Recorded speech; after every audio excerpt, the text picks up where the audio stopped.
memiliki kekhususan, maka Allah Subhanahu wa taala juga perintahkan kepada kita semuanya untuk menjaga salat al-wusta.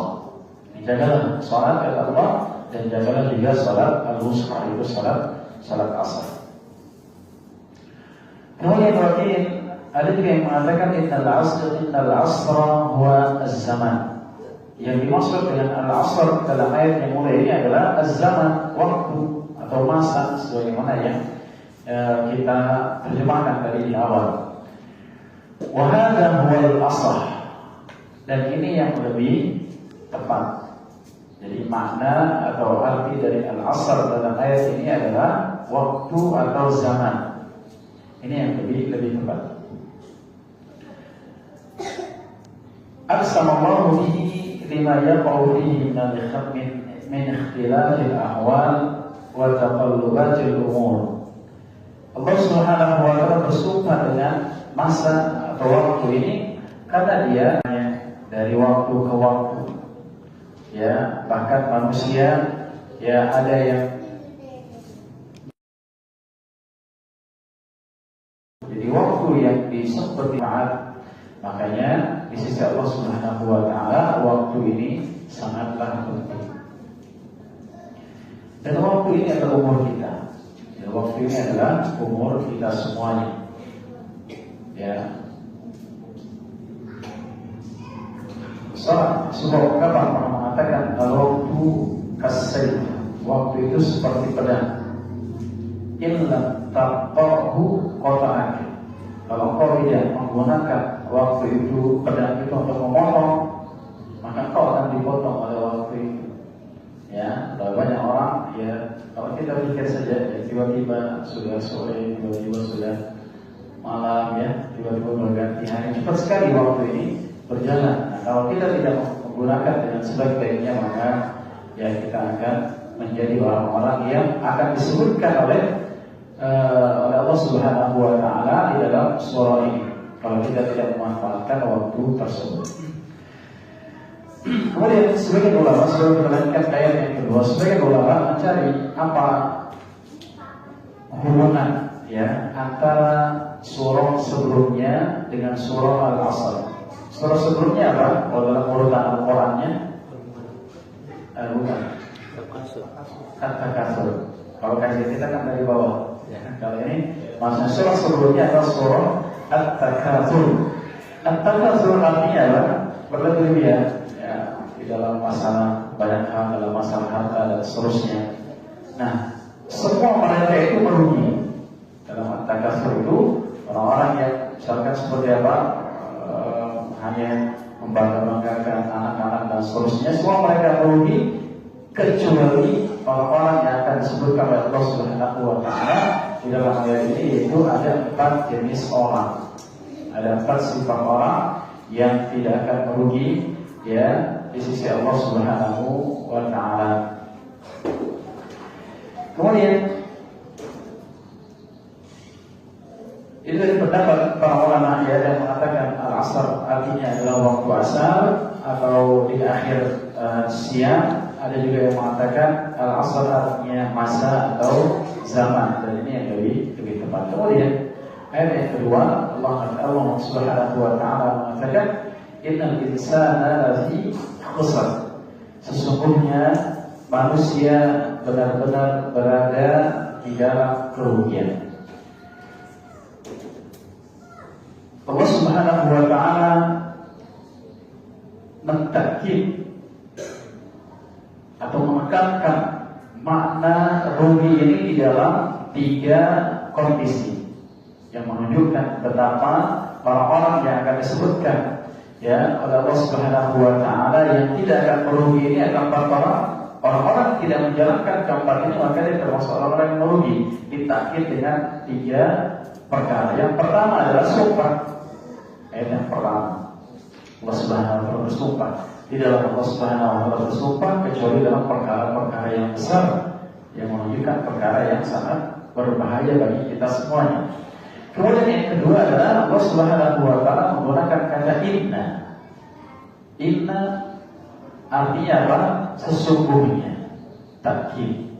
Ya, dalam bahasa Arab Inna di sini digunakan sebagai alat taukid untuk menekankan sesuatu. Inna ma'al usri yusra. Sesungguhnya bersama kesusahan ada kemudahan. Itu ada takkid. Inna apa lagi? Inna a'tayna al-kautsar. Sesungguhnya kami akan memberikan kepada kau wahai Muhammad al-kautsar. Dan seterusnya ini contoh penggunaan kata inna. Kemudian yang ketiga adalah lam. Di dalam kata lafi. Innal insana lafi. Bahkan di situ Allah Subhanahu wa taala menambahkan kata fi yang menunjukkan bahwa saya benar-benar berada. Kalau fi itu artinya apa? Di dalam. Biasanya di dalam. Allah Subhanahu wa taala tidak mengatakan innal insana la khasir. Sesungguhnya manusia benar-benar merugi. Akan tadi Allah Subhanahu wa taala mengatakan menambahkan kata fi. Innal insana lafi khusr. Sesungguhnya manusia benar-benar berada di dalam kerugian. Maka di sini targetnya ada 3. Yang pertama sumpah wal asr, kemudian yang kedua inna alat tauhid, kemudian lam ditambah lafaz fi, ini juga menunjukkan tauhid yang selanjutnya. Maka di sini para jemaah Allah taala hendaknya kita ya memperhatikan perkara-perkara yang akan disebutkan oleh Allah Subhanahu wa taala ini agar kita tidak termasuk ke dalam orang-orang yang merugi.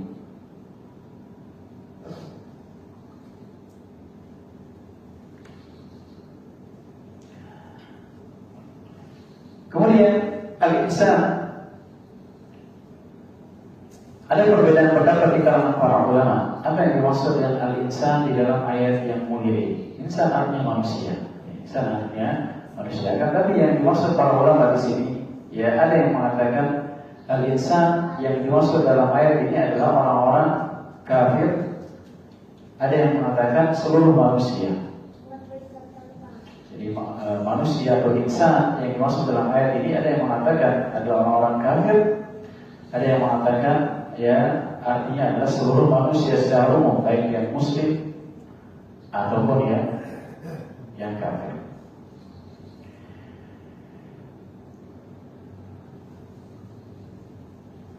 Namun kesimpulannya adalah, ambil kesimpulannya saja.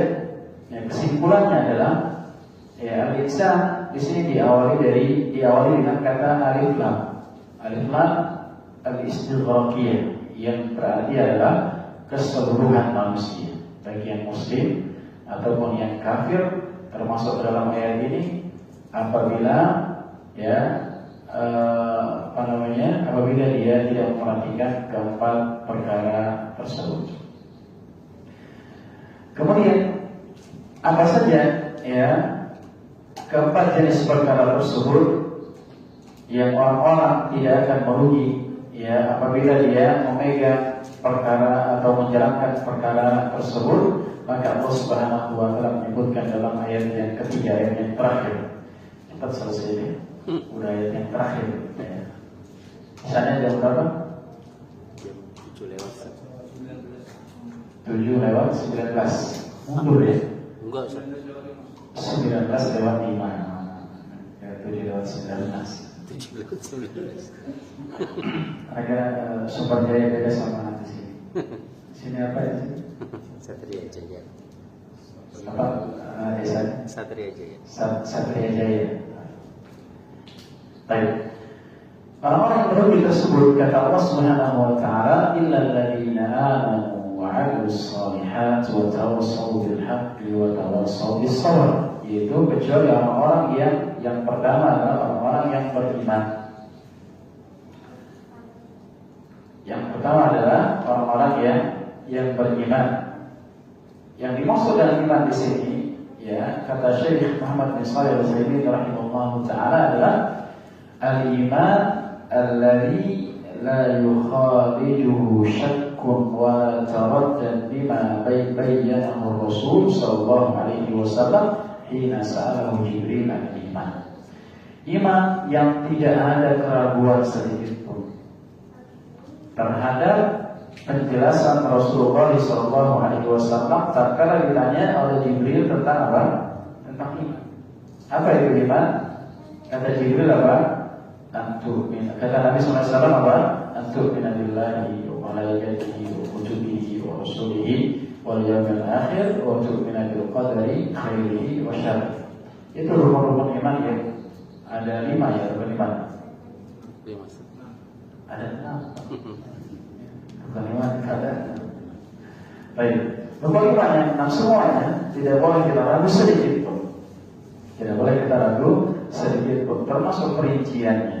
Ya, misalkan disebutkan oleh Syekh berkaitan dengan iman kepada wujudillah, biwujudillah, wa rububiyyatihi, wa uluhiyyatihi, wa asma'ihi wa sifatihi.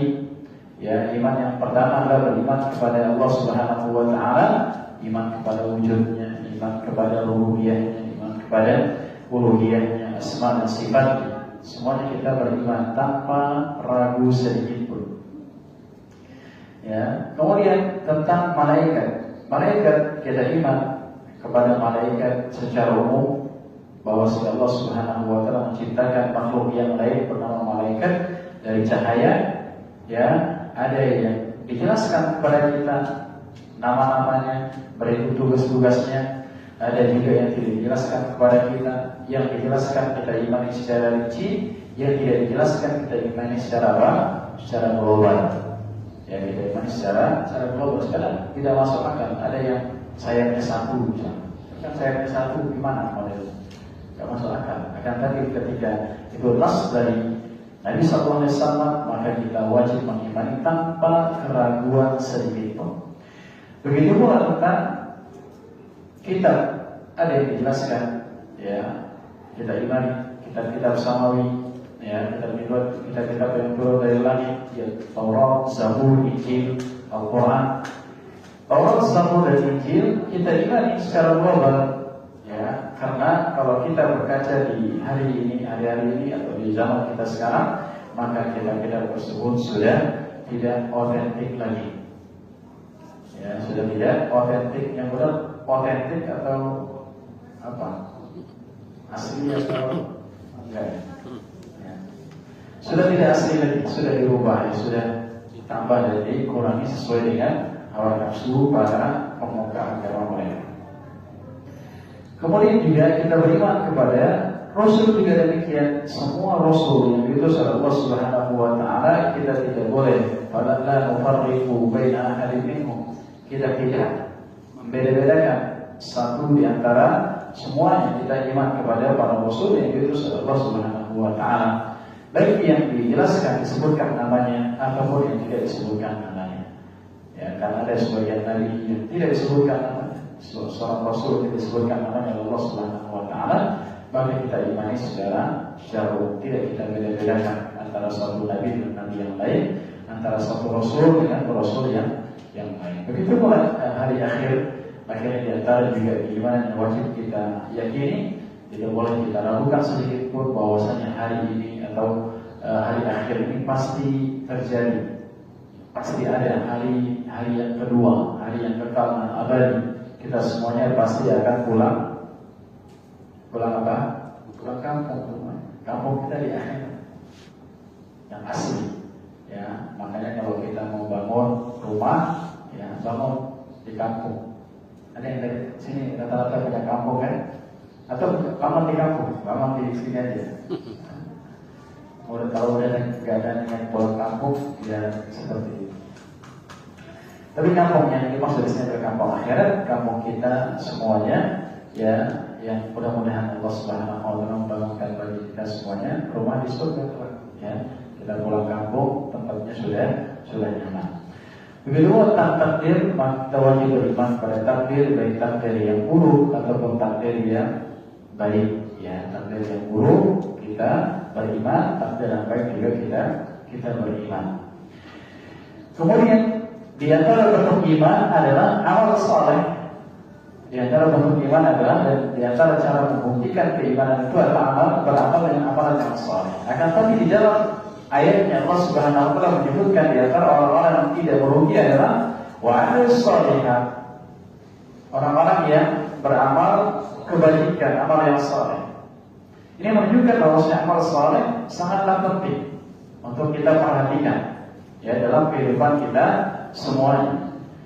Wa amilus shalihat wa ma'nahu annahum qamu bil a'malis salihah.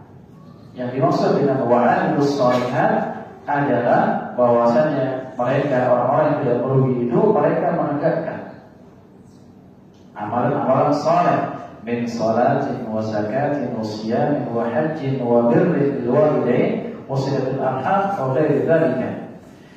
Di antara amal saleh yang disebutkan oleh Syekh, di antaranya adalah salat, ya, zakat, kemudian puasa, kemudian haji, kemudian menyambung silaturahmi atau berbuat baik kepada orang tua, menyambung tali silaturahmi dan yang lainnya. Semua itu adalah termasuk amalan-amalan saleh yang merupakan bentuk atau berbuah dari keimanan kita semuanya. Kalau kita beriman kepada hari akhir misalkan, maka kita akan mengerjakan amalan-amalan saleh. Kenapa? Karena ada balasan yang menunggu. Ya, ada hari akhir, ada hari akhirat yang kita harapkan bisa memetik hasil dari amalan-amalan kita yang ada di dunia. Begitu pula kita menyambung tali silaturahmi. Ini juga bentuk iman kepada hari akhir. Kenapa? Karena Allah Subhanahu wa taala benar-benar mengatakan ya akan memutus rahmat dari orang-orang yang memutus tali silaturahmi. Yang dimaksud silaturahmi di sini adalah yang ada hubungan apa? Rahim kita. Ya. Rahim dari kata rahim. Ada pun teman-teman kita itu bukan namanya tali silaturahmi, ziarah, ya, menyambung tali ukhuwah. Ya, jangan sampai kita salah apa? Salah kata. Mau kemana? Mau silaturahmi dulu ke tempat bos, padahal bosnya kerabatnya. Itu namanya apa? Mau ziarah, mau nyambung tali ukhuwah dan seterusnya. Jadi yang dimaksud di sini bahkan terjelas oleh para ulama kita bahwasanya yang paling bagus kita sambung tali silaturahmi itu adalah yang memutus tali itu. Ini yang paling bagus. Misalkan ada saudara kita enggak mau ketemu sama kita, udah memutuskan HP-nya diblokir semuanya. Ini pokoknya enggak mau ketemu. Maka yang paling bagus bukti menyambung tali silaturahmi adalah kita sambung itu yang terputus. Bagaimana caranya? Ya, bagaimana caranya agar tidak terputus. Kalau kita sudah berusaha maksimal, maka Allah Subhanahu wa taala yang akan menilai bagaimana ya apa yang ada di dalam hati kita semua. Baik. Kemudian banyak melakukan amalan-amalan saleh ini kata Syekh rahimahullah taala harus terpenuhi dua syarat atau dua perkara. Yang pertama adalah harus dilakukan dengan ikhlas lillahi azza wa jalla. Kemudian yang kedua adalah wal mutaba'atu Rasul alaihi salatu wassalam, yaitu mengikuti contoh dari Rasulullah sallallahu alaihi wasallam. Tanpa kedua perkara ini, maka meskipun kelihatannya amalan saleh, maka dia bukan amalan saleh yang sesungguhnya. Ada seorang berhaji tapi tidak ikhlas, maka dia dipanggil Pak Haji, akan tapi belum tentu dia mendapatkan amalan-amalan saleh. Begitu pula orang berzakat, berpuasa, ataupun yang semisalnya, bahkan menyambung tali silaturahmi, kalau dia tidak ikhlas, maka Allah Subhanahu wa taala tahu apa yang ada dalam dada-dada kita semuanya. Wadhalika anna al-amala idza lam yakun khalisan lillahi fa huwa mardud. Amalan yang tidak dibarengi dengan ikhlas maka dia tertolak. Ya, berdasarkan firman Allah Subhanahu wa taala dalam hadis qudsi, bahwasanya Allah Subhanahu wa taala mengatakan dalam hadis qudsi, ana al-asyraka an syirk man 'amila 'amalan asyraka fihi ma'i ghairi taraktu syirka. Aku adalah zat yang paling tidak butuh kepada sekutu. Siapa saja yang beramal dengan sebuah amalan yang ia menyekutukanku di sana selainku, maka aku tinggalkan dia dengan sekutunya tersebut. Begitulah sebaliknya orang-orang yang ikhlas akan tapi dia tidak cocok dengan ajaran Nabi Muhammad SAW, maka amalannya juga tertolak berdasarkan sabda Nabi SAW, man 'amila 'amalan laisa 'alaihi amruna fa huwa radd. Siapa saja yang melakukan sebuah amalan apapun yang tidak sesuai, tidak cocok dengan ajaran kami, maka maka tertolak. Kemudian sifat yang ketiga, tadi sifat yang pertama adalah apa? Iman, orang-orang beriman yang tidak merugi. Kemudian sifat yang kedua adalah beramal kebajikan, beramal saleh. Kemudian sifat yang ketiga adalah watawasau bil haq, saling berwasiat di dalam kebenaran, saling menasihati di dalam kebaikan. Orang-orang yang saling menasihati, suka memberi nasihat, ya, maka ini termasuk orang-orang yang tidak merugi. Ya, kita temukan misalkan istri kita ada yang salah, maka kita ingatkan, kita berikan nasihat, kita berikan wasiat. Anak-anak kita ada yang bengkok, kita luruskan, ada yang menyimpang dan kita luruskan. Ini termasuk sifat orang-orang yang tidak merugi di sisi Allah Subhanahu wa Ta'ala. Ai sawaba ba'duhu yusi ba'dan bil haqq. Yani sebagian orang ya saling berwasiat kepada sebagian yang lain tentang kebenaran. Al haqqu huwa syar'u, yang dimaksud dengan al-haq di sini adalah syariat Allah Subhanahu wa Ta'ala.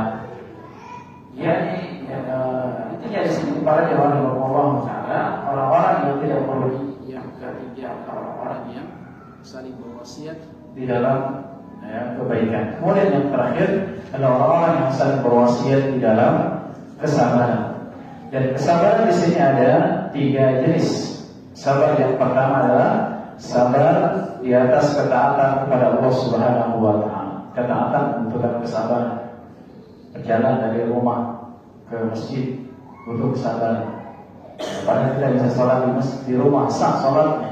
Akan tapi apa? Kita mengharapkan yang lebih dari Allah Subhanahu wa Ta'ala. 27 derajat setiap langkahnya diampuni dosanya oleh Allah Subhanahu wa Ta'ala, diangkat derajatnya oleh Allah Subhanahu wa Ta'ala. Jadi dia membutuhkan apa? Kesabaran. Mau bersedekah butuh kesabaran. Kemudian juga mau pergi berhaji berumrah butuh apa? Kesabaran. Padahal kita mau beli rumah, mau beli mobil, akan tapi kita berangkat saja butuh apa?